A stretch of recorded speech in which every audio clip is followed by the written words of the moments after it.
Hi friends, this is Rajani. ముందుగా కడాయి పెట్టుకొని ఆయిల్ వేసి ఫ్రైడ్ ఆనియన్స్ కోసం ఆయిల్ వేడెక్కాక ఆనియన్స్ వేసి వేయించుకుందాం.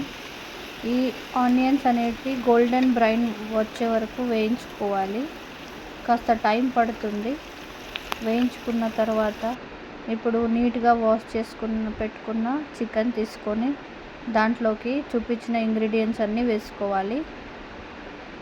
నేను 2 kgs చికెన్కి వేసుకుంటున్నాను. కారం, ఉప్పు, ధనియా పౌడర్, పసుపు,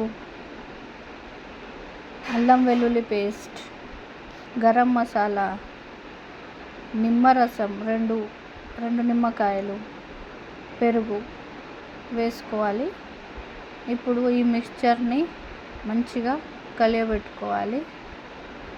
పూర్తిగా కలిసేంత వరకు కలుపుకోవాలి.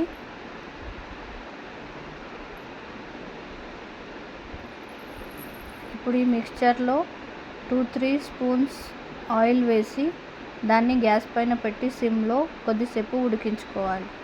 ఇంకో సైడ్లో వాటర్ పెట్టి రైస్ కోసం మసాలా దినుసులు, కొత్తిమీర, కొంచెం ఆయిల్, 2 నిమ్మ చెక్కలు వేసి పెట్టుకోవాలి. చికెన్ ఆల్మోస్ట్ ఉడికిపోయింది. పక్కన పెట్టేసుకొని మనకు ఆయిల్ ఈ వాటర్ అనేటివి పొంగు వచ్చేంత వరకు వెయిట్ చేసి దాంట్లో రైస్ వేసుకొని రైస్ 70% ఉడికేంత వరకు ఉడికించుకోవాలి.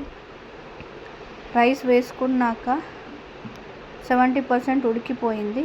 ఇప్పుడు ఒక బౌల్ తీసుకొని దాంట్లో ఆయిల్, నెయ్యి వేసి ఒక లేయర్ రైస్ వేయాలి, మరో లేయర్ చికెన్ వేయాలి. దానిపైన కొంచెం ఫ్రైడ్ ఆనియన్స్, కొత్తిమీర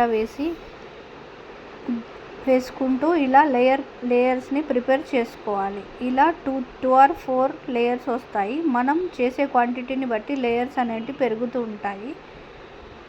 కొంచెం ఫుడ్ కలర్ కూడా యాడ్ చేసుకున్నాను. మీరు ఇష్టమైతే యాడ్ చేసుకోవచ్చు, లేదంటే లేదు.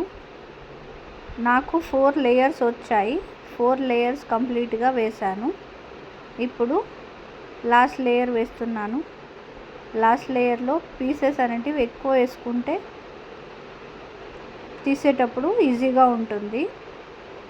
4 లేయర్స్ వేసుకున్నాక లాస్ట్ లేయర్లో రైస్ వేస్తున్నాను, ఫ్రైడ్ ఆనియన్స్ వేసాను, కొత్తిమీర వేసి. దమ్ అవసరం లేదండి లేయర్ బిర్యానీకి. నార్మల్గా ఏదైనా వెయిట్ పెట్టేసుకోవచ్చు. ఇప్పుడు ఫుడ్ కలర్ వేసి స్టవ్ మీద పెట్టాలి. నార్మల్గా 10 minutes ఉడికించుకోవాలి. కింద పెంచి పెట్టి ఒక 10 minutes ఉడికించుకోవాలి. ఎంత టేస్టీ అయినా chicken biryani, layer biryani ready అయిపోయింది.